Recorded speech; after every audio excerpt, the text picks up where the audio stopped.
ଶଙ୍ଖ ଛାଡ଼ି କୃଷ୍ଣ ଧରିଲେ ଧନୁଶର, ବିଜେଡ଼ିକୁ ଦେଇପାରନ୍ତି ଚେକ୍। ଶଙ୍ଖରେ ଥିବାବେଳେ 2018 ମସିହାରେ ଶପଥ ସମାବେଶ କରି ଶକ୍ତି ପ୍ରଦର୍ଶନ କରି ଆଶାୟୀ ପ୍ରାର୍ଥୀ ଥିଲେ କୃଷ୍ଣ। କିନ୍ତୁ ଶଙ୍ଖ ଦେଲା ନାହିଁ ଟିକେଟ୍। ମନକୁ ମାରି ପୁଣି ଦଳ ପାଇଁ କାମ କଲେ। ଆଶା ଥିଲା 2024 ନିର୍ବାଚନରେ ତାଙ୍କୁ ଟିକେଟ୍ ମିଳିବ, ଯାହାକୁ ନେଇ ଆରମ୍ଭ କଲେ ମା ମାଟି ପାଇଁ ଦିନଟିଏର କାର୍ଯ୍ୟକ୍ରମ।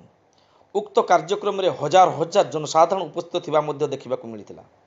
ମରଡ଼ା ମାଟିର ସ୍ୱାଭିମାନ ଅଧିକାର ପାଇଁ ଲଢ଼େଇ ଜାରି ରହିବ ଏବଂ ସୁନାରୀ ସାଜି ସୁନାର ମରଡ଼ା ମାଟି ଗଢ଼ି ତୋଳିବା ପାଇଁ ଶ୍ରୀ ଦାସ ପ୍ରତିଶ୍ରୁତିବଦ୍ଧ ବୋଲି କହିଥିଲେ। ନିର୍ବାଚନ ପାଖେଇ ଆସିଲେ ନେତାମାନେ ମିଛ ପ୍ରତିଶ୍ରୁତି ଦିଅନ୍ତି ଏବଂ ନିର୍ବାଚନ ସରିଗଲେ ନେତାମାନଙ୍କର ଆଉ ଦେଖା ମିଳେ ନାହିଁ। ମରଡ଼ା ମାଟିକୁ ଯାର ସନ୍ତାନ ଦରକାର ନାହିଁ, ପ୍ରକୃତ ସନ୍ତାନ ଦରକାର ବୋଲି ସେତେବେଳେ କୁହାଯାଇଥିଲା। ଶେଷରେ 2024ରେ ଟିକଟ ମିଳିଲା ନାହିଁ।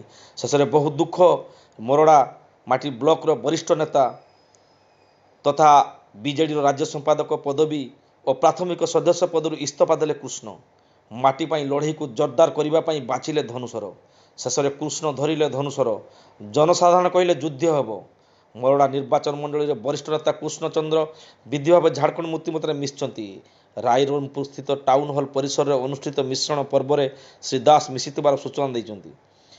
ଆଗାମୀ ସାଧାରଣ ନିର୍ବାଚନରେ ଶ୍ରୀ ଦାସ ନିର୍ବାଚନ ଲଢ଼ିବାକୁ ଜେଏମ୍ଏମ୍ରେ ମିଶିବାରୁ ଲଢ଼େଇ ଜୋରଦାର ହେବ ବୋଲି କହିଛନ୍ତି ଶ୍ରୀ ଦାସ।